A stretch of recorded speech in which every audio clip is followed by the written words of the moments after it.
If you are building your own guitar, one of the most important steps is making the nut and saddle. Close attention to detail is necessary to not only make a good-looking nut and saddle, but to also make your guitar playable. If you carefully follow my instructions here, you should be able to make a nut and saddle for the guitar you are building, or replace a nut or saddle on an existing guitar.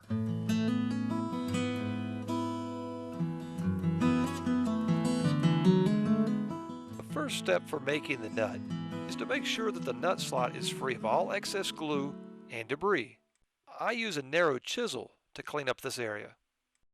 You could also use a file. Notice how my file has one edge sanded smooth. This way I keep the bottom of the slot flat. Next I need to thickness the bone nut blank to the thickness of the slot. You can do this by hand using sandpaper. I use about 150 grit paper and turn the bone around often while sanding so that it stays as square to the original shape as possible. As the nut blank gets closer to the actual thickness needed, I switch to 220 grit and then finish with 320. A quicker way of doing this is to use a thickness sander. You could also use a spindle sander with a fence clamped to the table. I still do some hand sanding with the 220 and 320 grit paper though, to remove any coarse sanding marks.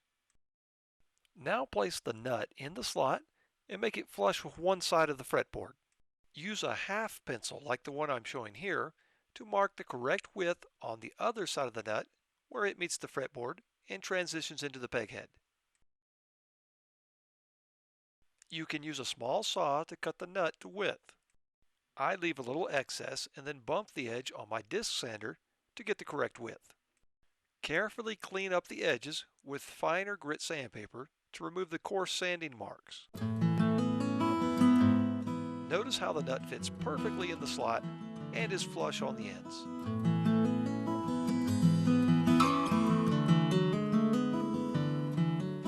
With the nut placed completely into the nut slot, use the half pencil placed across the top of the frets to draw a line on the front side of the nut. Using the half pencil allows you to place the line at the exact height of the frets. On my steel string and electric guitars, the fretboard is radiused. Using this technique allows you to trace this radius on the front edge of the nut at the correct height. I now sand the top of the nut until I'm about 1/32 above the line on the nut. You can do this by hand or on a disc sander. Be careful to not give yourself a manicure if using the disc sander. Here is a cool jig that has grooves cut in it at certain depths. This allows you to quickly mark the correct amount to remove without having to measure.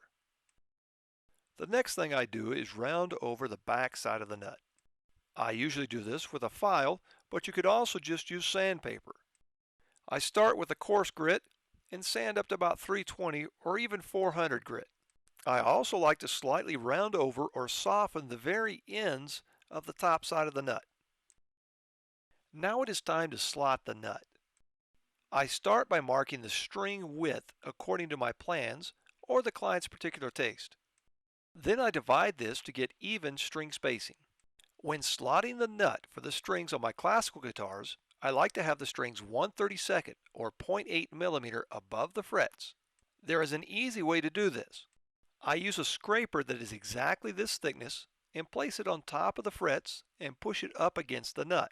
I put a piece of tape on it to hold it in place. This technique doesn't work well for guitars with radius fretboards, so I set the string height on those guitars when doing the setup. I like to protect the peg head area by placing a piece of tape over it.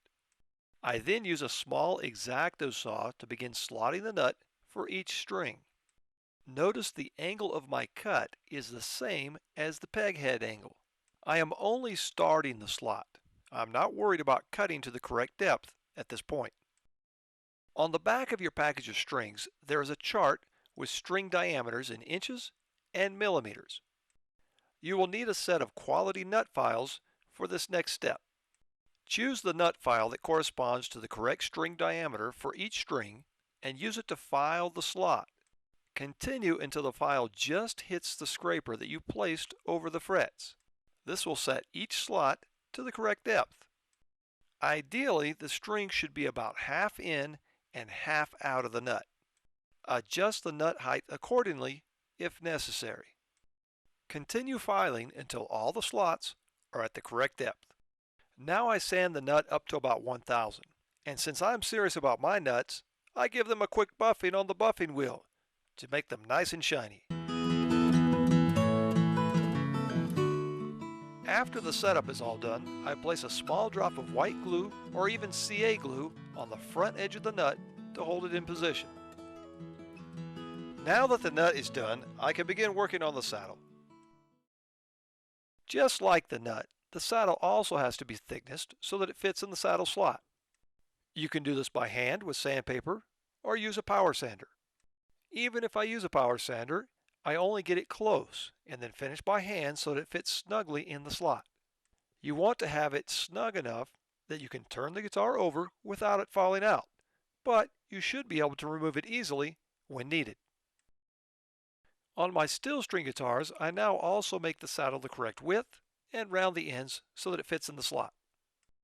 I also place it against the end of the fretboard so I can trace the radius of the fretboard on it using the half pencil. To make the saddle the correct height, we need to check the action at the 12th fret. This is the height of the string above the fret. You can measure this with a ruler or place a shim with the correct measurement at the 12th fret. Use the half pencil to mark the place where the ruler hits the saddle. Do this for the 6th string and the 1st string.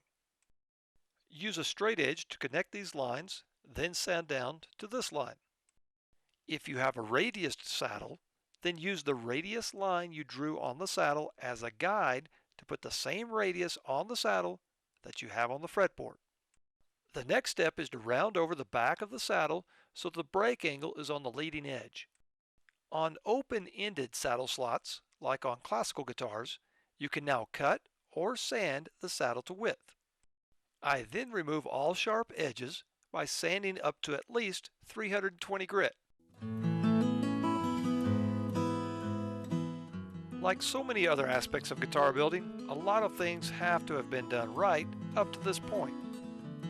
Learning how to correctly make a nut and saddle is just one more step in a long chain of events that must be done right in order to have a playable guitar.